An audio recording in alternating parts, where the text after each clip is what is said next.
Here with Chris Bergeron, head coach of the Miami Redhawks. Miami went 1-1 this weekend at Ferris State. Coach, any opening statement here? No, I'm happy to have 2 games under our belt. Start teaching and coaching from games. Coach, what did you like? What did you want to change after this weekend? What I liked, Patrick, was both nights there was an opportunity for our team to be resilient and show resiliency, and they did that. I don't love what that implies, in that, things haven't been going well and the record says this, and we have to be resilient, keep pushing back. What I'm saying specifically for these 2 games, we didn't like our first period at all on Saturday, and basically before the second period really got going, it was 4-4. So we're down on the road. I'm not sure how many times we gave up 4 goals in one period last year at all, or even in the 2 years we've been here. And our guys pushed back so hard where it's 4-4 right away, and we took it from there. Really like that.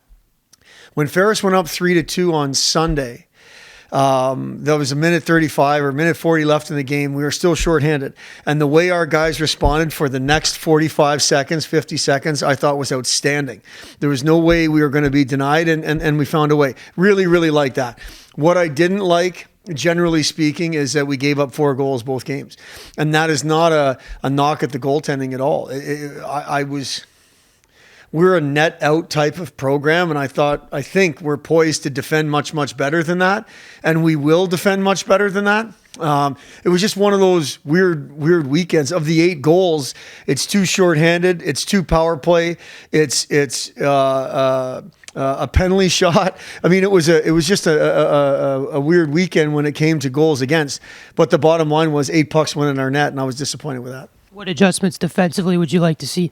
Well, part of where I have to just breathe and take a step back, even though the coach in me says you squeeze and you push and all that, which we will, is that was our first 2 games, right, in a long time. So of the 8 goals, 1 was on a rush that Ferris just made us look silly on Saturday, and 1 was a D-zone coverage play that broke down, and that was on Sunday. That was a tying goal. So we're going to go back to work with our D-zone coverage in terms of playing fast, in terms of details, in terms of habit, make sure we have purpose to what we're doing. So really, we're just going to continue on with what we've done from training camp.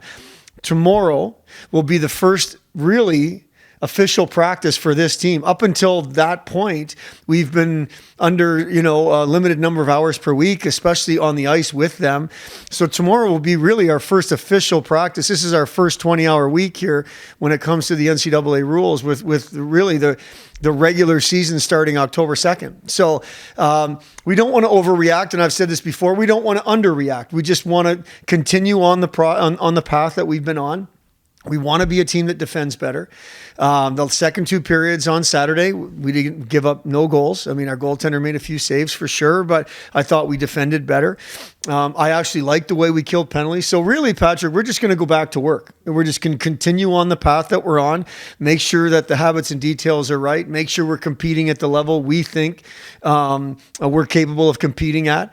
But we're not changing anything. We're just kind of continuing on with our preparation and our game plan in terms of coaching.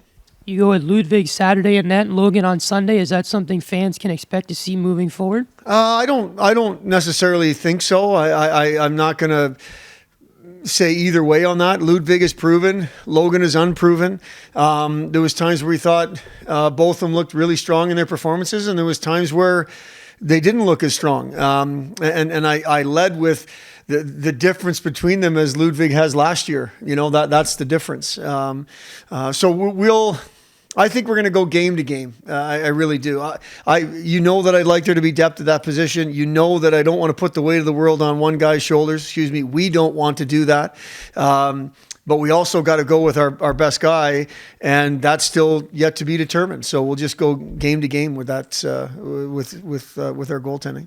Having had a chance to look back at the film from the weekend, who were some individual players that you thought really stood out and performed well for you overall? Tim, that's I don't love doing that. I do. I like the Ryan Savage had a good weekend with a couple of goals on Saturday. I thought that Rigas, Grisak, and Fletcher and Daskus all kind of hit the ground running with a new team, and as far as forwards go. You know, the back end, our 3 sophomores are all now a year older.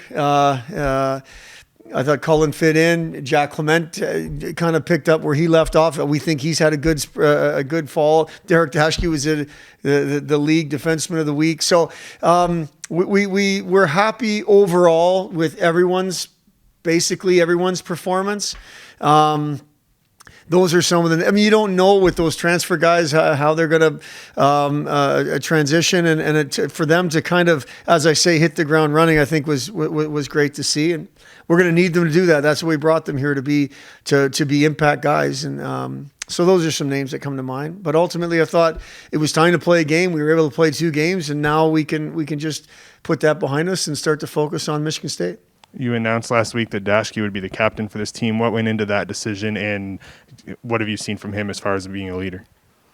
Well, what went into that decision was probably 3 years or 2 years of information and watching. I'm not just talking about his play on the ice. He definitely, what I see him doing on a daily basis is leading by example. He is somebody that's always taken his hockey pretty serious. He wants to be a guy that is a good college player and hopefully has a chance to play beyond college. I do think in his heart, he wants to leave Miami hockey better than he found it. We all know from a results standpoint, it's been a very difficult 3 years for Derek, and I'm hoping that he is poised and we're poised as a program for him to leave it better than he found it. We just think he's one of those guys that I believe wants to be the best version of himself, both on the ice and off, all the time. And those are the things that went into the decision. I mean, the coaching staff have all been in leadership roles as players, and we know how important the role is, and we feel good about him being that. Now, with that being said, our leadership group is 11 strong, and Derek doesn't have to do this by himself. Those 11 people is all the seniors, including the grad transfers, and a couple of juniors. So they're going to do it by committee. Derek gets to talk to the referee in games, and we definitely will use him as a bridge between the coaching office and the dressing room. But those are the things that specifically come to mind where Derek's concerned. His example is really good. He's serious about his hockey. He's serious about his academics, and he definitely wants to leave Miami hockey better. Spinning forward a little bit, you're off this weekend and then go to Michigan State, and then only 17 days away from the home opener. What are you hoping to see? I know a lot of excitement building on campus as you get fans back in here in Oxford to watch your team play. Well, ultimately, we're hoping to see a full building when we play at home. Somehow, some way, we've lost some relevancy in terms of our fan base, and that's just the reality. That's our fault, not theirs. Last year, there was nothing we could do. We didn't lose anything last year. That was out of everyone's control. So really, we're only talking about 1 year. But when I do look back at that first year, I think there's some room for growth when it comes to the number of people we put in the stands. A lot of that has to do with us. We're in the entertainment business. We need to make sure we're entertaining and hopefully winning more than we're losing. But I'm a firm believer that we can have a fun product and people can come to watch hockey and have a fun time, regardless if we win or lose. We all want to win. But I want it to be a fun experience so they'll want to come back. And that's something that we look forward to building together. That's us, our fan base, on campus, off campus. Let's do it all together and get this place back, going to the level that I remember it, that we remember it. That's what's exciting for us. Right now, we're going to focus on today, and then we'll leave it, and then we'll go to work tomorrow, and so on. But the excitement as we get towards October 21st or 22nd, whatever it is just hopefully getting our students back in the building and our loyal fans back in the building and hopefully give them something to cheer about. Any other questions for Coach? Thank you very much. Thanks a lot. Appreciate it.